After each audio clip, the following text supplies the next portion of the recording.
Bonjour Dr Gamel. Bonjour. Directrice générale adjointe au CHRU de Nancy. Oui. On est ici aux premières assises du management en santé dans le Grand Est, avec un thème cœur qui est l'attractivité. Alors vu du CHRU de Nancy, qu'est-ce qui se joue derrière cet enjeu, ce thème de l'attractivité dans les services de soins?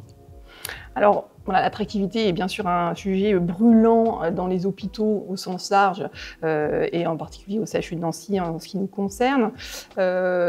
Donc, derrière l'attractivité, il y a deux thèmes. Il y a le thème du recrutement et le thème de la fidélisation.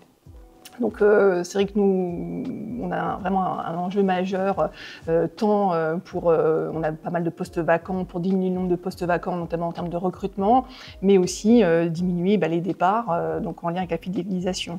Après, on a plusieurs leviers au sein du CHU, et alors, je vais peut-être parler du cœur, parce que c'est les assises du management, peut-être me recibler sur la partie managériale, et qui peuvent avoir un impact tant sur le recrutement que sur la fidélisation. Et je vais reprendre la notion d'ambassadeur. Moi, je crois beaucoup aux agents du CHU qui sont les meilleurs ambassadeurs pour donner envie de venir travailler au CHU. Et pour qu'ils soient les meilleurs ambassadeurs, la condition, c'est qu'ils soient heureux dans leur travail au quotidien. Et ça, c'est lié en partie, à mon sens, au management. Donc, bien sûr, il y a le sujet des conditions de travail purement, on va dire, techniques, mais ça reste quand même un métier de l'humain, les soins. Et le management, c'est un sujet très très humain. Donc on parie beaucoup en tout cas sur la partie managériale, donc qui peut impacter tant la fidélisation, j'ai envie de rester parce que j'ai un manager qui donne du sens à mon travail, et j'ai envie de venir parce qu'on m'a dit que c'était super de venir travailler au CHU. Je crois que vous avez pris en plus une initiative un petit peu originale en termes de formation au management.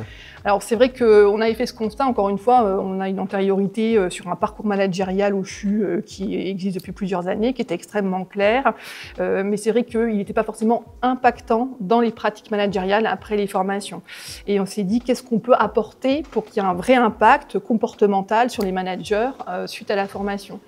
Et on s'est penché en fait sur la notion de simulation qui existe très largement dans les formations des professionnels de santé aujourd'hui pour faire des actes techniques, une endoscopie. On fait une endoscopie une première fois en virtuel.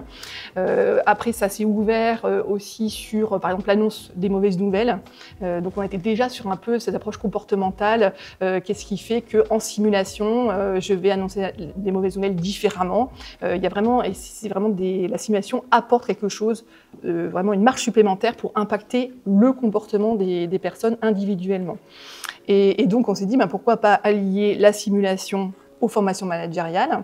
Et en l'occurrence, on a pu aller visiter, c'était l'hôpital de Chambéry qui avait mis ça en œuvre aussi, ils ont un hôpital virtuel, et ils avaient testé et mis en œuvre à l'échelle de leur établissement la formation managériale par simulation.